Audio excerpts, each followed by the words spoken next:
سینوں سے قرآن نکال لیا جائے گا. حافظ صبح اٹھیں گے تو انہیں ایک حرف بھی یاد نہیں ہوگا. حتیٰ کہ جو مصاحف کے اندر، کتابوں کے اندر قرآن مجید چھپا ہوا ہے، صبح کھولیں گے تو کسی ورقے پہ کوئی لفظ نہیں ملے گا، کوئی حرف نہیں ملے گا.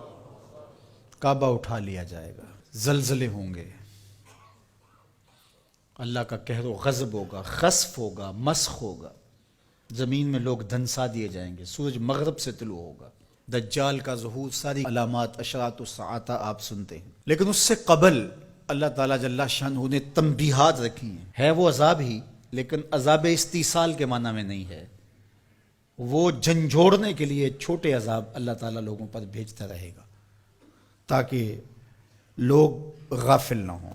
ارشاد فرمایا قل هو القادر علی ان یبعث علیکم عذابا من فوقکم. اے حبیب آپ فرما دیجئے اللہ اس بات پہ قادر ہے کہ وہ تمہارے اوپر سے عذاب بھیجے. آسمان سے پتھر اتریں، آسمان سے اللہ کے عذاب نازل ہوں، کڑکتی بجلیاں اور کڑک ان کو آلے، جس تمازی میں ہوا. وہ اس بات پہ اب بھی قادر ہے. جب یہاں تک آیت نازل ہوئی تو حضور نے کہا اعوذ بوجہک، اللہ تیری پناہ چاہتا ہوں.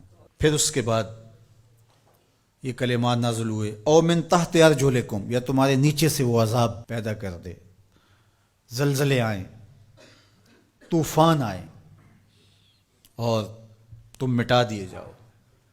حضور نے پھر عرض کی اعوذ بوجہک. تیسری بات او یلبسکم شیعا ویذیق بعضکم باس بعض، یا تمہیں گروہوں میں تقسیم کر دے اور تم ایک دوسرے کی سختی کو سہو، برداشت کرو، ایک دوسرے کی تکلیف تمہیں پہنچے. تو حضور نے فرمایا ھذہ اہون یا ھذا ایسر، یہ آسان ہے. تو تین طرح کے عذاب ہیں جو اس آیت کریمہ میں ذکر کیے گئے. آسمان سے عذاب نازل ہو یا تمہارے نیچے سے وہ عذاب پیدا کر دے. اور تیسرا یہ ہے کہ تم تشتت و افتراق میں مبتلا ہو جاؤ، خانہ جنگیاں لگ جائیں، تم ایک دوسرے کو تکلیف پہنچانے کے درپے ہو جاؤ. یہ تیسری قسم کا عذاب ہے. اور مسجد اجابہ میں حضور نے جو 3 دعائیں مانگی تھیں اس میں تیسری دعا مانگنے سے روک دیا گیا، وہ یہی تھی. حضور مانگنا چاہتے تھے اللہ یہ امت فرقہ فرقہ نہ ہو، ٹکڑیوں میں نہ بٹے، یہ امت آپس میں ایک دوسرے کو توڑنے نہ لگ جائے، ایک دوسرے کے گریبان کو نہ نوچے. لیکن حضور کو منع کر دیا گیا کہ یہ ہوگا جب بدکاریاں ہوں گی، جب گناہ ہوں گے تو اللہ جل شانہ اس کے بدلے میں ان پر جو چھوٹا عذاب مسلط کرے گا، جو ان بڑے عذابوں کے مقابلے میں چھوٹا ہے. علماء نے لکھا ہے، الزواجر میں بحث کی ہے صاحب زواجر نے کہ جو گناہ کو صغیرہ یا کبیرہ کہا جاتا ہے وہ بڑے کی نسبت سے صغیرہ کہا جاتا ہے. چھوٹا گناہ اس لیے کہا جاتا ہے کہ وہ بڑے سے چھوٹا ہوتا ہے، ورنہ جو چیز اللہ کو ناراض کر دے وہ چھوٹی نہیں ہوتی، گناہ بڑا ہی ہوتا ہے.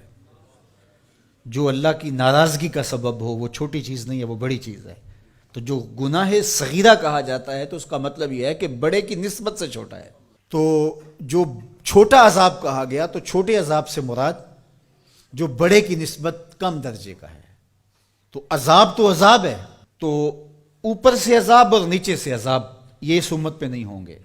یعنی قحط نہیں ہوگا، غرق نہیں ہوگا، آسمان سے پتھر نہیں برسائے جائیں گے، لیکن چھوٹے عذاب ان پر مسلط کیے جائیں گے.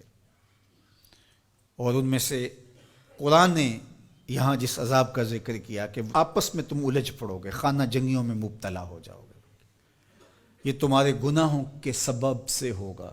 اور پھر جب الجھاؤ پیدا ہوتا ہے تو برکتیں اٹھ جاتی.